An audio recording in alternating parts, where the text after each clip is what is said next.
আমাদের প্রাণপ্রিয় সংগঠন মানব কল্যাণ যুব চ্যারিটেবল ফাউন্ডেশনের ক্ষুদ্র ক্ষুদ্র দানের মাধ্যমে আজ 466তম আবেদন কমপ্লিট, আলহামদুলিল্লাহ। যে আবেদনটি এসেছিল সাগরদিঘি ব্লকের খোকারহাট গ্রামের একটি অত্যন্ত অসহায় ফ্যামিলি থেকে, যেই ফ্যামিলির সদস্য সংখ্যা 4 জন, এবং সেই ফ্যামিলিতে যিনি মেন ইনকাম সোর্স ব্যক্তি ছিলেন, মেন কর্মকর্তা ছিলেন এবং ভারসাম্য রক্ষাকারী ছিলেন, তিনার ভালোবাসার ফ্যামিলি ও আত্মীয়স্বজন ও সকলের বাড়িঘর ছেড়ে তিনি পরকাল গমন করেছেন। তিনি প্রায় 1.5-2 বছর আগে চেন্নাই কাজ করতে এসে ট্রেন অ্যাক্সিডেন্টে মারা যান, এবং তারপর থেকেই পরিবারে নেমে আসে অসহায়ত্বের বেদনা এবং দারিদ্রতার ক্ষুধা।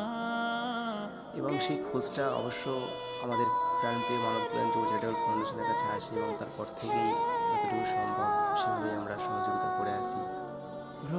আর সেই ফ্যামিলিতে রয়েছে যিনি মারা গিয়েছেন, তার দুটো ছোট ছোট কন্যা সন্তান এবং তার স্ত্রী এবং তার আম্মু।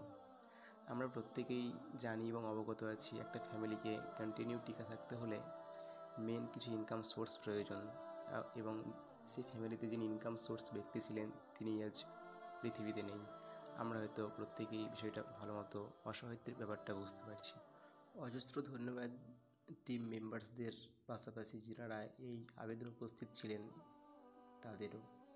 আমরা সকলেই একে অপরের হাত ধরে এভাবেই অসহায় দরিদ্র দুঃখিনী ব্যক্তির সহযোগিতায় কাজ করে যাব ইনশাআল্লাহ, শুধুমাত্র আল্লাহর সন্তুষ্টির আশায়।